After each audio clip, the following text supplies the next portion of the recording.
Olá, Shalom! Seja bem-vindo novamente ao canal Mais de Sião. Meu nome é Eli Simberg e no vídeo de hoje continuaremos estudando sobre a Epístola aos Hebreus dentro da visão original bíblica judaica e segundo o seu contexto histórico. Hoje estudaremos os pontos principais dos capítulos 5, 6 e 7. Nos vídeos passados, nós estudamos os 4 primeiros capítulos da epístola e caso você tenha se tornado membro do canal recentemente, então eu sugiro aí que você assista os 2 vídeos anteriores para que tenha aí uma melhor compreensão do contexto bíblico que estamos estudando. Então, vamos iniciar o estudo de hoje. No capítulo 5 de Hebreus encontramos diversos detalhes importantes sobre o Messias e sua linhagem sacerdotal. Está escrito assim: porque todo sumo sacerdote, tomado dentre os homens, é constituído a favor dos homens, nas coisas concernentes a Deus, para que ofereça dons e sacrifícios pelos pecados e possa compadecer-se eternamente dos ignorantes e errados, pois também ele mesmo está rodeado de fraqueza. E por esta causa deve ele, tanto pelo povo, como também por si mesmo, fazer oferta pelos pecados. E ninguém toma para si esta honra, senão o que é chamado por Deus como Arão. Assim também o Messias não se glorificou a si mesmo para se fazer sumo sacerdote, mas aquele que lhe disse: Tu és meu filho, hoje te gerei. Como também diz no outro lugar: Tu és sacerdote eternamente, segundo a ordem de Melquisedeque. Note que o chamado da liderança vem por ordem divina e não por vontade própria, do indivíduo. O Todo-Poderoso escolheu Arão para ser sacerdote, assim como escolheu também Yeshua para ser rei e sacerdote. Yeshua é o renovo que brotou da raiz de Ishai, Jessé, conforme predito pelo profeta Isaías. E esse renovo ainda precisa reinar sobre a terra para que se cumpra então o último grupo de profecias. E por isso está escrito: e fala-lhes dizendo: assim diz o Senhor dos Exércitos, eis aqui o homem cujo nome é Renovo. Ele brotará do seu lugar e edificará o templo do Senhor. Ele mesmo edificará o templo do Senhor e ele levará a glória, assentar-se-á no seu trono e dominará, e será sacerdote no seu trono, e conselho de paz haverá entre ambos os ofícios.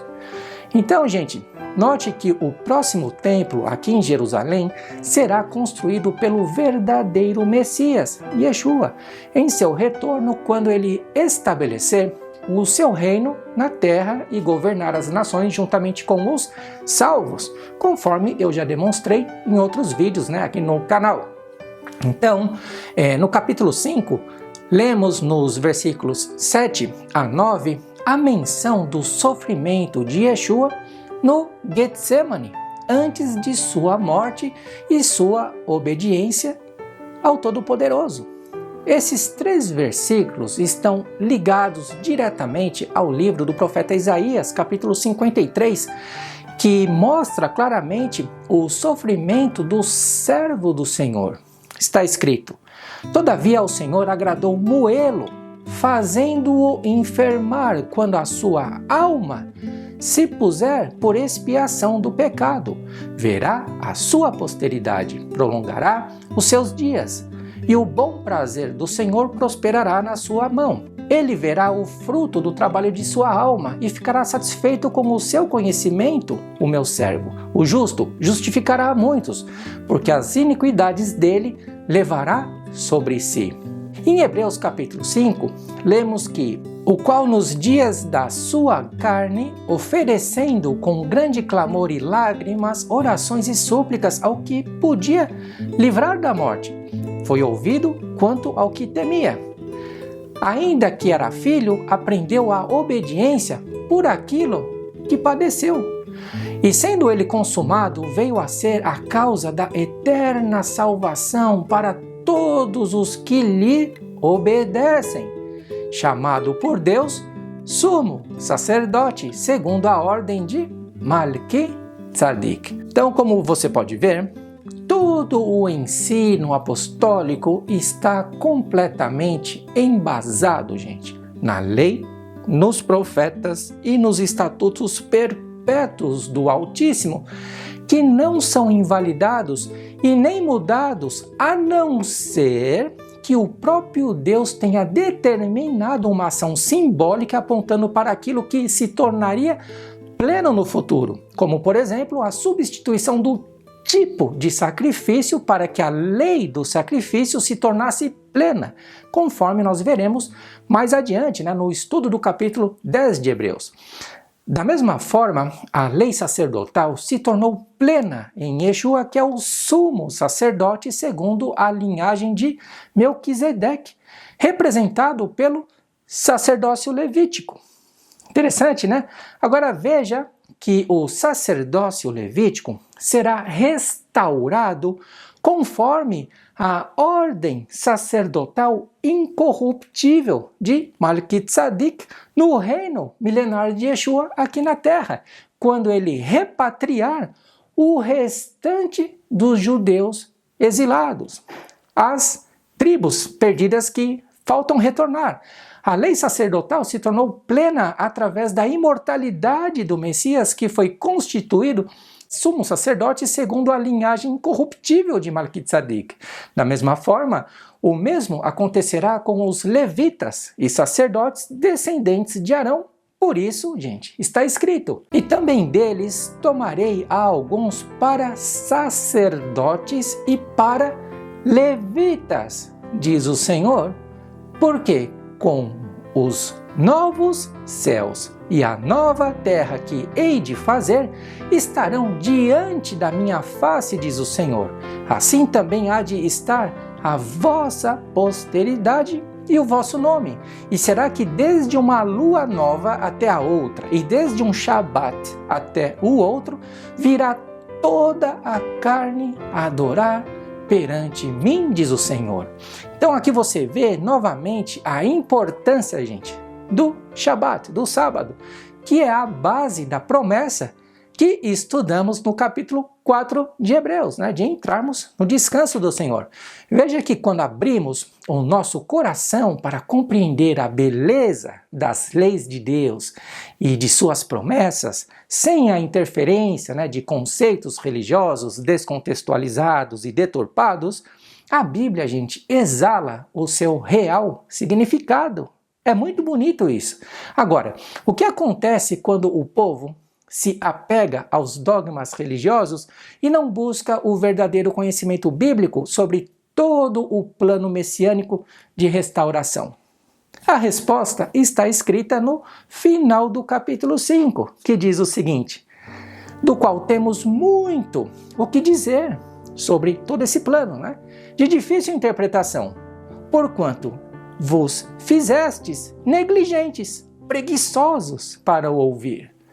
Porque, devendo já ser mestres pelo tempo, ainda necessitais de que se vos torne a ensinar quais sejam os primeiros rudimentos, as bases da palavra de Deus, e vos haveis feito tais que necessitais de leite, e não só do sólido alimento.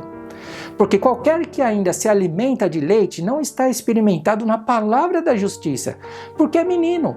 Mas o mantimento sólido é para os perfeitos, os quais, em razão do costume, têm os sentidos exercitados para discernir tanto o bem como o mal. Então, como você pode ver, esse mesmo conceito foi mencionado pelo apóstolo Paulo quando disse: mas antes que a fé viesse, estávamos guardados debaixo da lei. e encerrados para aquela fé que se havia de manifestar. De maneira que a lei nos serviu do quê? De aio, de instrutor, para nos conduzir a Cristo, para que pela fé fôssemos justificados. Mas depois que veio a fé, já não estamos debaixo de instrutor, de aio. Aí você percebe que a maioria dos crentes não toma, gente, nem mesmo o leitinho. Não tem o conhecimento dos rudimentos que são as bases da palavra de Deus. Por quê? Porque não foram instruídos corretamente na lei de Deus e nos profetas. O povo é negligente, é preguiçoso para estudar e até mesmo, gente, para ouvir. E isso eu mesmo comprovo facilmente aqui nas métricas, dos meus vídeos aqui no canal. São poucos os que assistem os vídeos até o final. Agora imagine o que acontece quando esse povo pega a Bíblia para ler. Se é que pega, né?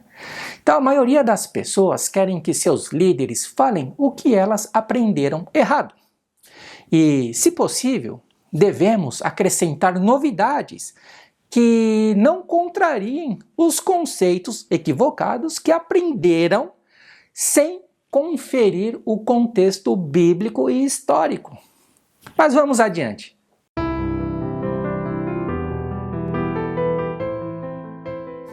No capítulo 6, o escritor nos incentiva a seguir rumo à perfeição e não ficar nem mesmo presos, gente. Olha só.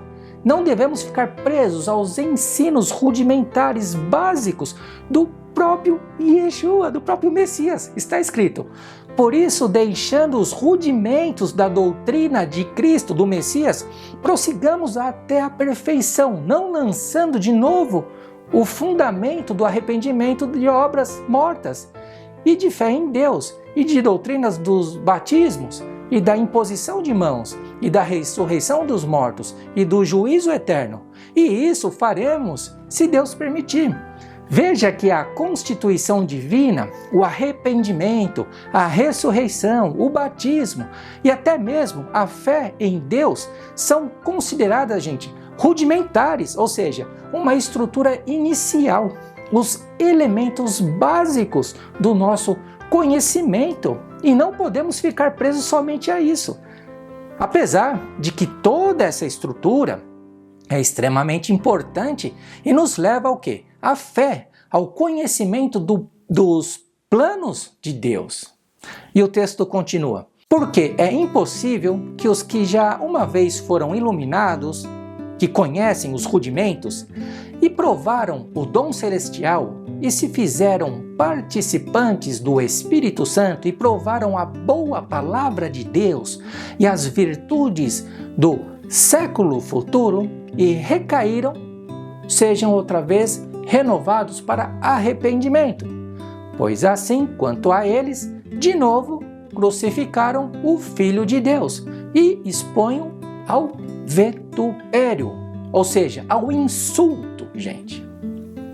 Esse é aquele pessoalzinho mencionado lá no capítulo 10, que insiste na prática do pecado e não se firma nem mesmo nos rudimentos, nas bases, gente.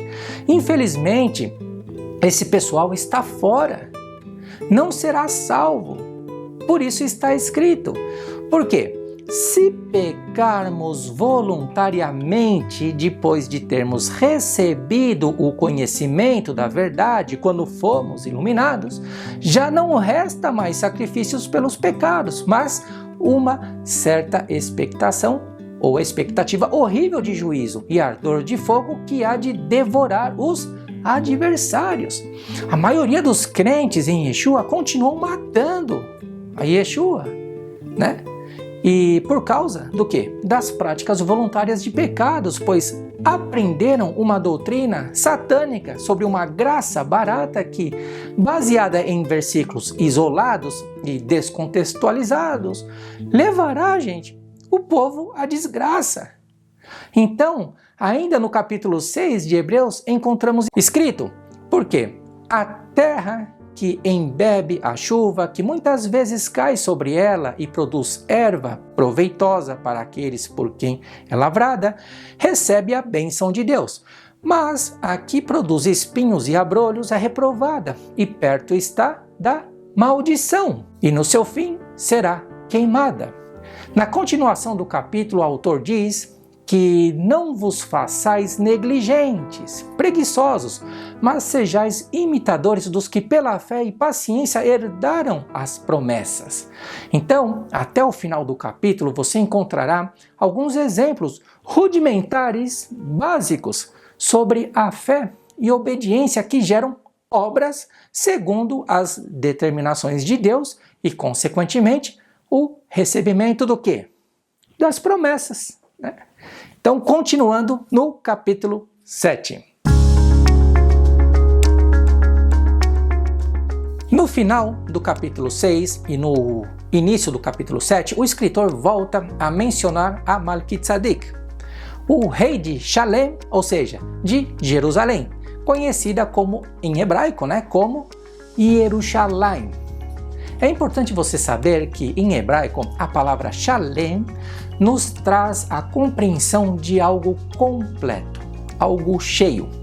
E também é a raiz da palavra Shalom, que significa paz.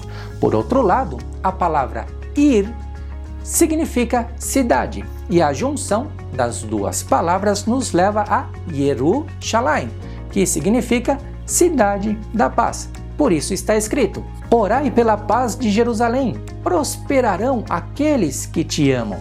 Haja paz dentro de teus muros e prosperidades dentro dos teus palácios. No mesmo capítulo, o autor nos traz muitos detalhes sobre Malquitzadek, Melquisedeque, que poderão ser encontrados também lá em Gênesis, capítulo 14, a partir do versículo 18, e em Salmos, capítulo 110. Então, gente, eu quero ressaltar que o que eu disse quando estudamos o capítulo 5, ou seja, a lei sacerdotal se torna plena em Yeshua, que é o sumo sacerdote segundo a linhagem de Melquisedeque, representado por quem?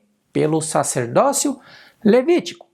Interessante notar que no capítulo 7 de Hebreus, existe uma passagem mal compreendida, utilizada por teólogos que são contrários às leis de Deus e tentam justificar as suas teorias isolando esse texto e descontextualizando o versículo que diz: de sorte que, se a perfeição fosse pelo sacerdócio levítico, que necessidade havia logo de que outro sacerdote se levantasse, segundo a ordem de Melquisedeque, e não fosse chamado segundo a ordem de Arão?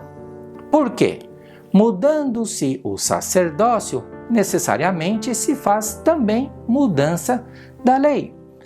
Gente, esse texto não está dizendo que a lei do sacerdócio foi invalidada, mas que houve uma alteração no tipo de sacerdote, assim como em Hebreus capítulo 10 vemos uma mudança no tipo de sacrifício que tornou a lei do sacrifício plena.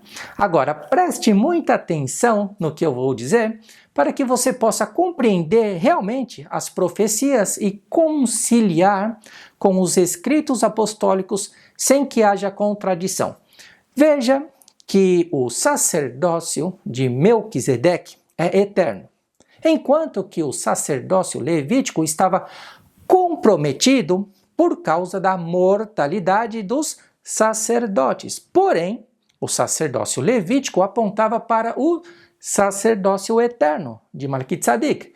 Então, quando Yeshua restaurar completamente a nação de Israel e instituir seu governo, os levitas e sacerdotes também serão reativados segundo a ordem sacerdotal de Malquitzadek, que é imortal. Por quê? Porque nós, os crentes, seremos imortalizados. A lei sacerdotal continua plena e vigente. Por isso lemos anteriormente que também deles, né, dos filhos de Israel que forem trazidos, tomarei a alguns para sacerdote e para levitas, diz o Senhor, porque como os novos céus e a nova terra que hei de fazer estarão diante da minha face, diz o Senhor. São os filhos de Arão, de Levi, né? Da mesma forma, Pedro escreveu aos judeus na diáspora que creram em Yeshua que vós sois a geração eleita, o sacerdócio real, a nação santa, o povo adquirido, para que anuncieis as virtudes daquele que vos chamou das trevas para a sua maravilhosa luz. Vós que em outro tempo não erais povo, mas agora sois povo de Deus, que não tinhas alcançado misericórdia, mas agora alcançaste misericórdia. Amados, peço-vos como a peregrinos e forasteiros que vos abstenhais das concupiscências carnais que combatem contra a alma, tendo o vosso viver honesto entre quem? Entre os gentios, ou seja, os judeus que rejeitaram inicialmente as leis, os profetas, o Messias, não eram considerados povo de Deus. Assim como outras famílias de Israel no passado pecaram e foram cortados da nação de Israel, morreram lá no deserto. Porém, aqueles que mais tarde se converteram a Deus e alcançaram a fé no Messias, automaticamente voltaram a ser enxertados em seu próprio povo, remanescente. Por isso, Pedro termina o capítulo 2 dizendo: porque éreis como ovelhas desgarradas, mas agora tendes voltado ao pastor e bispo das vossas almas. Que interessante, gente, né? Olha só. Da mesma forma, Paulo ensina aos gentios romanos que, se alguns dos ramos foram quebrados e tu, sendo zambujeiros, foste enxertado em lugar deles e feito participantes da raiz e da seiva e da oliveira, não te glorie contra os ramos. E se contra eles te gloriares, não és tu que sustenta a raiz, mas a raiz a ti. Então não te ensoberbeças, mas teme, porque se Deus não poupou os ramos naturais, teme que não te poupe a ti também. Olha aí, gente, tomem cuidado com as teorias.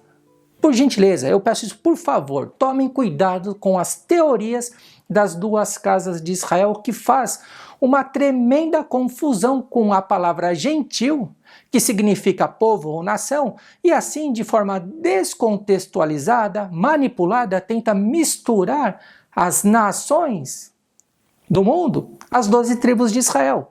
Logicamente que, em termos de salvação, não existe diferença entre gentios e judeus. E todos são chamados do quê? De povo de Deus. Mas com referência à nação de Israel e nações ou povos da terra, sim, vemos que cada um tem a sua particularidade, gente. Então, voltando para o capítulo 7 de Hebreus, você percebe que a nova aliança mencionada no capítulo se refere ao quê? À ordem sacerdotal plena, e não à invalidação da lei sacerdotal ou da constituição divina. Por isso está escrito: de tanto melhor aliança, Yeshua, Jesus foi feito fiador, e na verdade aqueles foram feitos sacerdotes em grande número. Por quê? Porque pela morte foram impedidos de permanecer, mas este, por quem permanece eternamente, tem um sacerdócio perpétuo. Para que Yeshua seja sacerdote e para que existam sacerdotes, é importante que haja o quê? Haja uma lei sacerdotal que dê respaldo ao sacerdócio. Isso é lógica. Por isso lemos na própria Epístola aos Hebreus, capítulo 10, que a lei é o quê? É a sombra dos bens futuros, gente. Olha aí, é tudo questão de lógica. A lei sacerdotal levítica perdeu a vigência por causa da mortalidade. Porém, os levitas serão restaurados no dia da ressurreição sob a lei sacerdotal perpétua e imortal, tendo o Messias como rei e sumo sacerdote. Você está vendo? A Bíblia se encaixa, tudo se explica.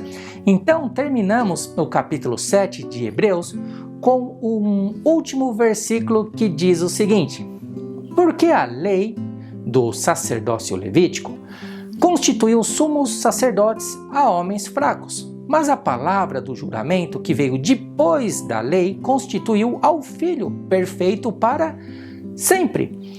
O juramento de Deus ao Messias encontramos escrito lá no capítulo 110 de Salmos, que diz o seguinte: jurou o Senhor e não se arrependerá. Tu és um sacerdote eterno, segundo a ordem de Melquisedeque. O Senhor, à tua direita, ferirá os reis no dia da sua ira. Julgará entre os gentios, tudo encherá de corpos mortos, ferirá os cabeças de muitos países. Agora preste atenção. O cumprimento dos juízos desse juramento começará em breve, no retorno do Messias, quando ele vier para implantar o seu reino com vara de ferro, conforme nós lemos em Apocalipse, até que a ordem seja restabelecida e os salvos reinarão com ele. Então, no próximo vídeo, continuaremos estudando o contexto da epístola escrita aos Hebreus, à luz das profecias e da constituição divina da Torá. Um forte abraço daqui de Jerusalém e nos vemos no próximo episódio. Shalom, shalom.